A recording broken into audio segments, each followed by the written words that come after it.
देखिए, लॉकडाउन जब से हुआ है और पूरे विश्व में कोरोना से लोग जो परेशान हैं, तो बिहार के जितने तमाम मजदूर छात्र बाहर में हैं, लगभग इस देश के हर प्रदेश में हमारे यहाँ के मजदूर और छात्र हैं। और लगातार सरकार के द्वारा जो बयान दिया जा रहा है और ख़ास करके नीतीश कुमार जी और सुशील मोदी जी का जो बयान आ रहा है, इससे कहीं ना कहीं बिहार के तमाम मजदूर लोग जो बाहर फंसे हुए हैं, उनको अपने आप को ये महसूस हो रहा है कि हम ठगा गए हैं।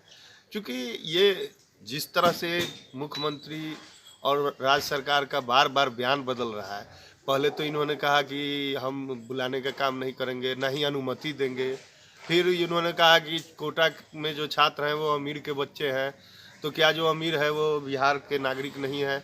तो ये इन लोगों का है कि जब अपने जवाबदेही से भागने का काम कर रहे हैं। मैं पूरा हर बार कहता हूं कि राम भरोसे बिहार की जनता को नीतीश कुमार और सुशील मोदी ने छोड़ने का काम किया है। और आज जब केंद्र सरकार ने यह आदेश जारी कर दिया कि आप अपने प्रदेश के मजदूर को किस और छात्र को बुला सकते हैं, तो सरकार बयान दे रही है कि हम सक्षम नहीं है। तो कोई मंत्री बयान देता है कि हमारे पास इतना बस नहीं है। अब प्रश्न यह है कि भाई बस खरीदने की क्या आवश्यकता है? भाड़ा पर भी तो बस लेकर आप मंगा सकते हैं तमाम लोगों को।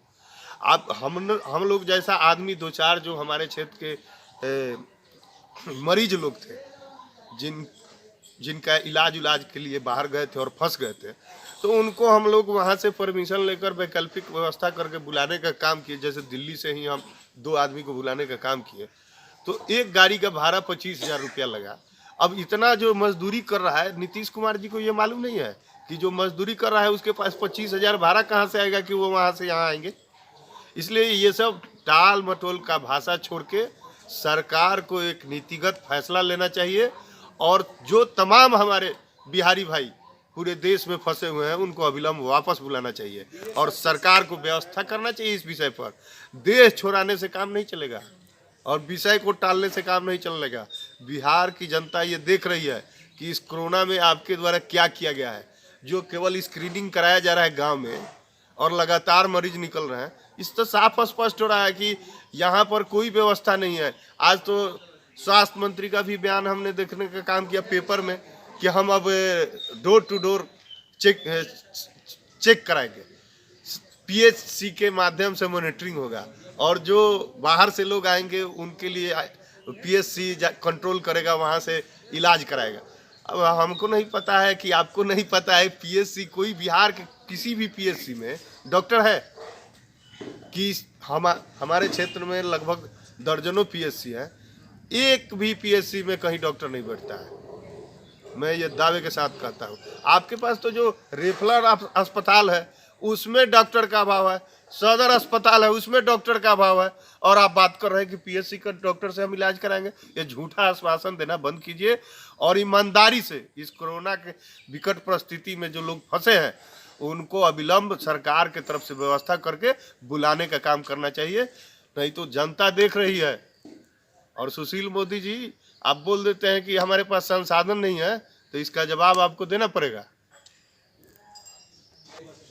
देखिए, जो स्वास्थ्य मंत्री बार बार बोल रहे हैं कि हम डोर टू डोर सर्वे कराएंगे और जांच कराएंगे, तो साफ शब्द में मैं कहना चाहता हूं कि बिहार के जो भी मान लीजिए जिस इलाके में मरीज मिले हैं, जिस गांव में, जहां तक मुझे जानकारी है, वहां पर जो भी टीम में जा रहे हैं, क्या उनके पास स्क्रीनिंग मशीन है?